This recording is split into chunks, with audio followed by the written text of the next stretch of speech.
DJ has to bet, and he's also dumb. Even though he's blonde, he's not very fun. I'm trapped here. In this nightmare. I write to escape. Every word is a step forward.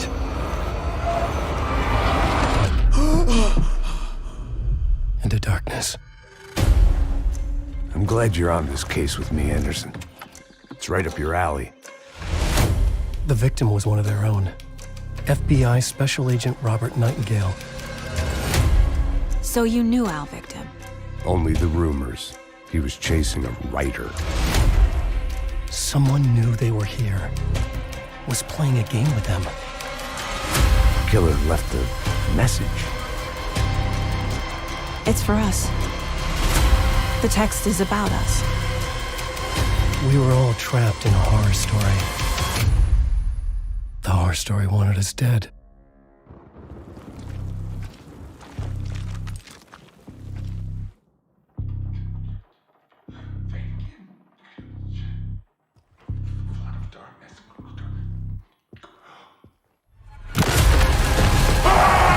There's something I'm forgetting. Something important. Something's not right! Easy now. First things first. What's your name?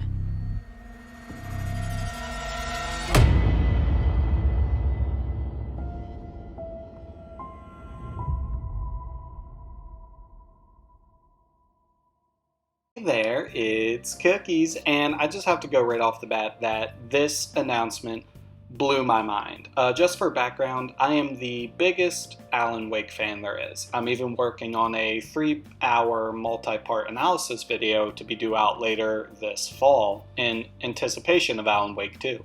With this video, I noticed a lot of hidden details right out the gate. So without further ado, this is kind of unscripted, off the cusp. We are essentially going to break down every single little detail that I picked out from this trailer. And yeah, we're going to theorize a little bit. So sit back, relax, and let's dig into it. Because as Alan Wake would say, It's not a lake. It's an ocean. Alan, wake up. I'm trapped here. In this nightmare. I write to escape. Every word is a step forward. in this image, it clearly notifies us of two things. First off, this is the crime scene that we see from the trailer. I'm also going to assume this is the crime scene that our next group that we're going to see shortly will actually come up to find. I'm also going to theorize that maybe, perhaps, this could be potentially Nightingale. I highly doubt it, but you never want to rule anything of that kind of magnitude out, especially because this is the Cult of the Tree. For anyone that doesn't know, there was a comic kind of short series that was actually written out for Alan Wake when they were going back and forth, kind of doing the short mini-series kind of YouTube program alongside some of the extended DLC like American Nightmare. So the Cult of the Tree actually is pretty prevalent in the first Alan Wake, but not in your face. So a lot of the people in the town are sort of a part of this cult. You have Sheriff Breaker, Pat Maine, the radio host, and a few others that are actually all kind of interconnected because they all know the password of Night Sprains. I don't want to go too deep down this rabbit hole, but it is great to see that the cult is going to be a much larger impact in this game. And it only makes sense because we don't really see too much of them in the original. Into darkness. I'm glad you're on this case with me, Anderson. It's right up your alley. So this is interesting for a few cases. First off, note the guy in the background because we are going to talk about him shortly. The person we have up front, this is clearly the same person that was alluded to in the AWE DLC expansion in Control.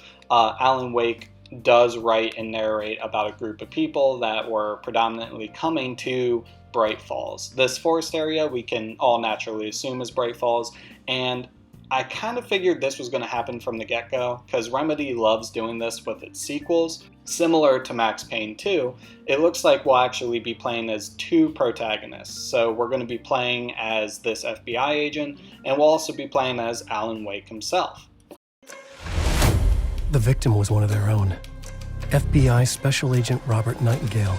I love this detail because Nightingale, for anyone that doesn't know, is one of the coolest characters, especially side characters, in Alan Wake 1, the original. He has a lot of great backstory that is not face value, so you actually have to dig in a lot to like not only the books, but the extended lore outside the video games in order to get the full scoop on him and how he was an FBI agent that went rogue, chasing Alan Wake down. Because he kind of, went a little batshit crazy when he saw words on pages coming to fruition. I love this detail, and the fact that Alan Wake 2 looks like it's going to call back a lot to the original, just fucking excellent. So you knew Al Victim? Only the rumors. He was chasing a right. Two quick things. One, the graphical fidelity in this game just looks amazing. Also that it looks like we will have both daytime and nighttime sequences, but even more interesting, and I love this, is that you can see this is the same street that you actually come in on at the beginning of the game. You can see kind of vaguely the Oh Dear Diner, as well as the street that you run down in Chapter 5, I believe, with Sheriff Breaker. So it is cool that they're keeping a lot of the continuity from the original. Someone knew they were here, was playing a game with them. I'm going to make the assumption the playing a game with them line is most likely Mr. Scratch. Whether or not Mr. Scratch is someone that both of them are going to fight is kind of up in the air, but it does feel like Mr. Scratch will be predominantly more of a focus in the story for the FBI agents and Alex Casey, more so than Alan. Killer left a message. It's for us. A lot to unpack here. First and foremost, this is Sam Lake. This is the creator of Alan Wake. It looks like they're going to use his likeness for Alex Casey, which is absolutely incredible. Alex Casey, this was a guy that was also kind of teased back in Quantum Break, also in Control. And we do know that Alex Casey has been tracking down this Altered World event, especially everything related to Alan Wake, because he is a character in Alan Wake's book. The sudden stop in the 6-part series he writes in the first game is literally Alex Casey's life. So this guy here, he technically was created by Alan Wake. Or was he? So that's going to be pretty fucking awesome. I'm glad to see Alex Casey be a main character, and I can only assume that him and Alan Wake will run into each other at some point, and that'll be quite intense. I also kind of want to add, for anyone that hasn't noticed yet, the voice for this actor is actually the same voice that voices Max Payne. So two quick things. First off, I can see that they're kind of testing the waters for the Max Payne remake, so that's always great. But even more interesting, the same voice actor for Alex Casey now is also the voice actor for Thomas Zane. I don't think this is a coincidence, and I have a lot of thoughts about that, but before we go down the rabbit hole, at this point, we just need to know the voice actor for Thomas Zane is the same as Alex Casey. Alex Casey is in this game, and my mind's already kind of falling apart just trying to piece this together. The text is about us. We were all... I have to point this out now too. This is the cabin under the lake, or the cabin on the lake, based on who you're talking to. Whether you're talking to me, Thomas Zane, or Mr. Scratch. Now, what's fascinating is that at the end of Alan Wake, we know he was about to write Return, essentially his return back into the real world. Now, there's something interesting because he's still in the dark place, and it's been over 10 years, so you have to assume something had to have gone wrong. Are we playing his return now? Are we actually going to play through this book? Or are we skipping ahead to sometime in the near future? And are we going to piece the puzzle together of what happened when Alan tried to escape? Trapped in a horror story. The horror story wanted us dead. I need to add this in because like lines like this are the reason I love Sam Lake so much. So he makes the mention of horror stories wanting us dead. Well, what's so fascinating is one of the biggest fears of Alan in the first game is that the story that was being written would turn into a horror story and no one would make it. Unfortunately, despite all of the obstacles we overcame in the first game, it looks like this action thriller is turning into a horror tale.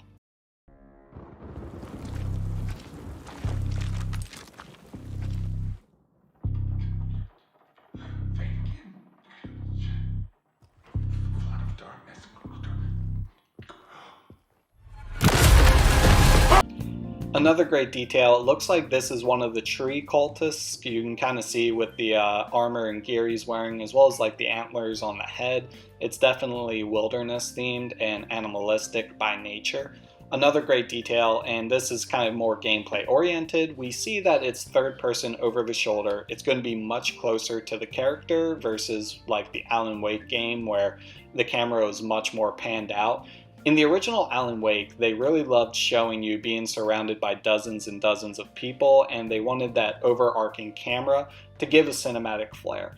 It looks like now we won't have the slow-mo as much, as it'll all be playing out in real time. So instead of having the slow-mo camera pull out to show you all the creatures around you, it looks like we're going to be more hyper-fixated on having to react in the moment immediately. So moments like this where the wall just breaks down, kind of like the Resident Evil 7 breaking through the door, kind of like Mr. X first time he breaks through a wall, I'm here for it. Especially if there's going to be destructible environments, that's also more engaging. I'll take it.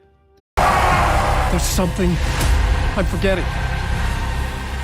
Couple quick notes to add. It looks like here Alan is actually in New York City. My assumption is he's still in the dark place, he's still in the cabin, but the cult of the tree, these cultist members, or even Mr. Scratch, is going to force Alan to revisit his past. All the time he had in New York when he was trying to become an aspiring author, maybe even before he met Alice, and all the troubles of their relationship and kind of what all the hurdles he went through.